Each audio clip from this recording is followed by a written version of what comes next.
So for a long time, Twitch held the monopoly over like the streaming realm. Whenever it came to people making content of live streams and people wanting to do live streams, everyone would go to Twitch. Twitch was the only place really when it came to like wanting to watch live streams, or if yourself, you wanting to like, make content that was a live stream. Because let's be honest, like there was like some small contenders in the past when it came to Rumble, but even though Rumble's still around, it's not really anywhere as big as Twitch, and it's never really going to take off. And Mixer itself, Microsoft didn't really do Mixer all that well, and it just kind of went down into the dumps. So Twitch has really been holding that monopoly on the whole entire streaming realm for a very long time, until Kick came around. And when Kick came around, everyone thought that Kick was going to be like this good competition for Twitch, that it was, it was a company that was owned by Stake, which is like a gambling company. So they had like a big support behind them. They had a big funding behind them.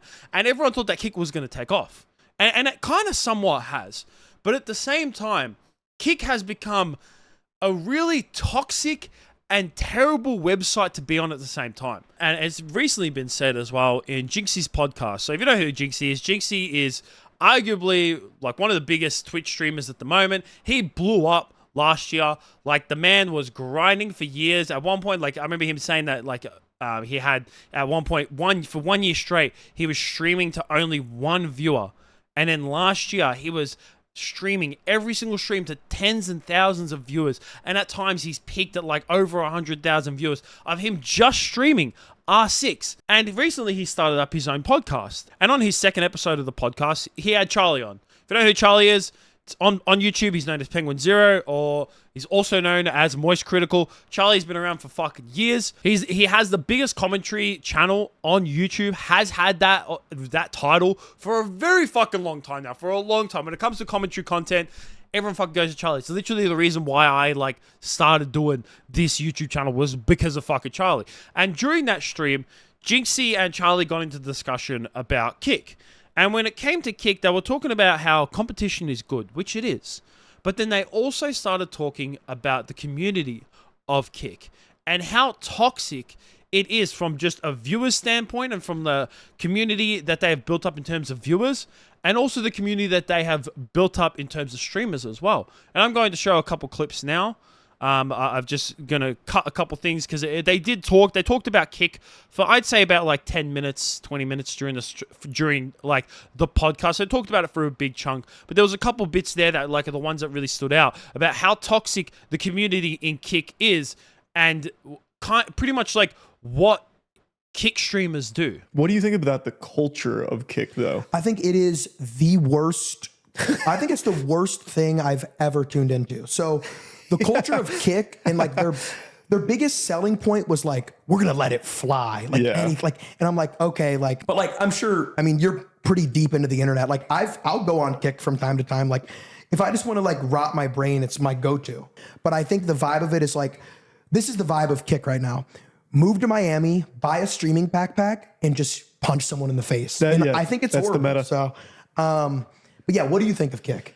So I like the competition. Like I said, I think it's invaluable. But man, that culture on Kick is awful. That shit is terrible. And it's so weird because they could easily do something about it. Like I mention this guy all the time, but I can't fucking stand this guy. He's a criminal. His name is Suspendus. Do you know who that is? No. So this guy, he's just an actual scourge on society. I think this guy's a fucking menace.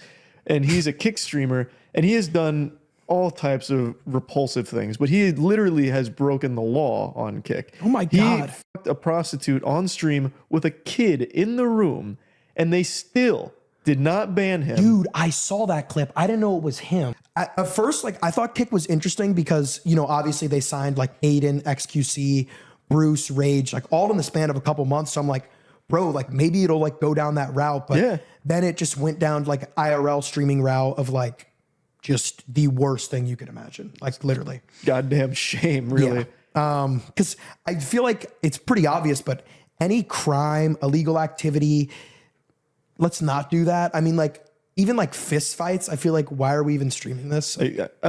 Exactly. Like fights are cool. I get it, but like every stream ending in a fight, like it's no longer fun or cool or interesting. It's just kind of sad. So after these comments were made, obviously this podcast came out about a day ago from the moment of me recording this. So by the time this gets uploaded, it would have been a couple days by now. But this started circulating around Twitter of like not the whole clip that I've put together, but mainly like just like I'd say like the last section of that I put in the video of like Jinxie talking about how like, you know, how toxic it is and how terrible of a community Kick has. And it's true. It really is true. And I saw two sides of people on Kick. And of course, when it comes to fucking anything, there's always going to be two sides to it. There was obviously the side when it came to people that were agreeing with it. And it's 100% true. And I'm going to get into that a little bit more later and show some fucking great examples. And then obviously, there was the other side of it. And the other side of it was pretty much just shitting on Twitch. Now, I'm not here to talk about how great Twitch is, because I don't think Twitch is all that great anyways. I think that it's good for Twitch to have competition, because then it helps improve the platform. And since that they've had Kick around, I think that like if it wasn't for Kick, they would have probably been trying to do a lot more stingier stuff than they really have, especially when it came to like what they were going to do with all those sponsorships. Remember when how Twitch was trying to take away like people's sponsorships and trying to take a little bit of money from people's sponsors, and they ended up pulling that back, and a lot of people say it's because of the pressure that they got from Kick. Like Kick being a competition is good, and like the outrage from like all their creators and the community as well. There were so many people that were just saying like, oh, Kick is so much better. Kick is so much better than Twitch. Twitch is so trash. People who stream on Twitch, community on Twitch is trash. No fucking chance. Compared to Kick, Twitch is so much better in terms of their community, in terms of like when it comes to like their split. And yeah, I'm not saying that every single Kick streamer is bad. No, but a lot of the pull that Kick has towards them and a lot of the big names that Kick has on their platform are making terrible content, and a lot of their content to me is toxic and is building a terrible community around that. Now I'm going to set some examples right here, and these names I'm going to pull up, I feel like no one is going to be surprised by the clips I'm about to show and the names that I'm about to show. So I'm going to go in order here of like by their names, because that's how I've like put it out in my little folder here. So first one we have is Action Man. The Action Man himself has been put in a lot of controversies in the past. I remember one of my first videos that I ever made on this channel was actually about Action Man and how he was caught with guns and drugs in his place and he actually got arrested. He has made a lot of controversial like stuff on his Kick streams as well. He does that typical IRL stream where he just goes around being an absolute idiot. There was one clip that I can't show, but recently he filmed himself live on stream smoking Molly. There's also this clip as well of him getting punched in the face and then proceeds to start bleeding from his nose. He is one of these adamant streamers where he just gets in the shit to, you know, try and start something, to try and make content. Also, another controversial figure, this man has been around for a fucking long time, very long time, is Fuzi. Fuzi has had mental breakdowns a lot. This man goes back from the OG YouTube days, and I have never liked Fuzi. Fuzi has always, to me, been an absolute wanker.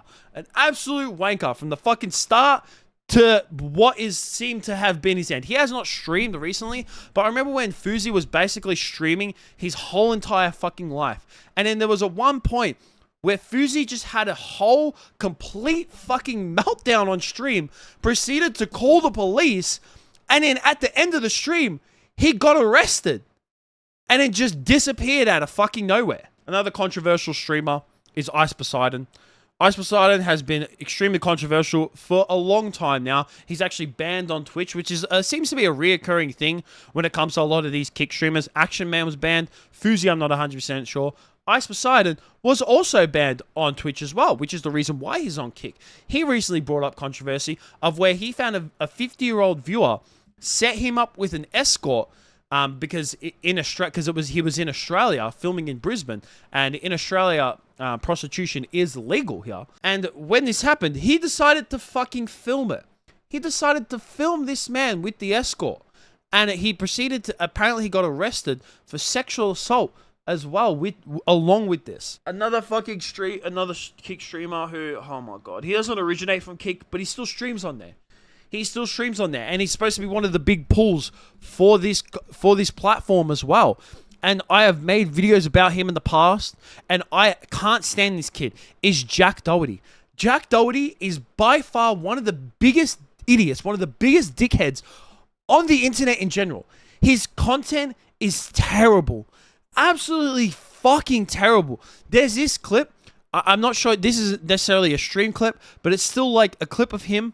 And he's done several stuff like this in the past where he's in a mall and he's wearing the Apple Vision Pro, proceeds to knock into someone, which he does all the time because he always has these big 6'2" security guards around him, and then starts being an idiot to some people who are just trying to do their job. Once again, another streamer. And this guy, oh my God, I've made a video about this man as well, and I can't stand this guy either. He's fucking Neon. Neon has been faking content for a long time. His content is completely boring. It's literally made for fucking 13, 12-year-olds who find it entertaining. None of his content is real. I hate to break it to you, but pretty much all of Neon's content is fake. He also just likes to go around harassing people thinking it's funny. But like I said, a lot of his content is fake. He faked getting jumped multiple times. This one is a recent one where he got faked getting jumped for views. How is that like entertaining in any way? Why do you want to be known as the guy who's gotten jumped? Previously as well, he also faked his death years ago. Remember years ago? That was the first time that he gained controversy back in I think it was 2019, where he faked his own death for clout. And then finally, another one more example. Like I said, I'm pulling receipts out for this shit because I've seen a lot of people say that like Kick is good. Kick is good. No, Kick is trash. Kick's community is trash. It can be good. There are some good streamers on there, but not all of them. And the ones that with big followings and the ones that are supposed to be Kick's pool and the one get posted around on Twitter and get their clips posted around are absolute idiots. Another one is Vitaly. This guy is in his 30s and he's still making content for 13-year-olds. He goes around harassing people randomly in public. He went up to a woman and started humping towards her, started hip thrusting towards her. And when she tried to go away, he still went after her. That's harassment. How is that? That's not funny in any way. And that's not entertaining. You're making terrible content. And like I said, I don't think that all creators on Kick are terrible. There's this guy on Kick named Your Rage who Jinxie and Charlie talked about in their stream as well, who actually makes genuine good content. I also was looking up a couple of other big streamers who have lots of following, and I saw there was a couple Arabic speaking streamers. One of them, he just basically plays games for like 10 hours a game, just a day, and just entertains his audience. Your Rage is apparently, like I said, is a really good one. As much as I hate to say it, Aiden Ross, he's not as bad as these other guys. He's really not. I think it's fine to have a somewhat controversial person on your platform, but at least Aiden Ross puts effort into his streams. He brings on like famous people. He actually tries to be entertaining. He brings on these several people. XQC, love him or hate him, he actually makes like really good content. He streams it hours a day. He's trying to be as entertaining as possible. Brings a big pull. Nick Merckx, he's been around for fucking ages. He recently moved to Kick, and I think that's a really good like move for Kick to do as well. They have some decent creators on their platform, but they also have one of the worst communities out there by fucking far, and it's because of the creators that I just set examples for and showed clips of them just making controversial and terrible content. Having people punch on in streams all the fucking time, and having people with bloody noses and harassing people in public and faking content and view botting as well, because there's a big view botting problem on Kick. Neon is also like been exposed apparently recently for view botting. Like it shows that he has tens of thousands of viewers, but he fucking doesn't, because apparently majority of them are view botting. So their community is horrible. And can they like improve it? Of course you can. You can always improve it. But right now, yeah, their community's trash. I'm sorry to say it to you, but community's trash. But let me know what you guys think about this down below. I'd like to hear your opinions. And that's it from me. Peace out.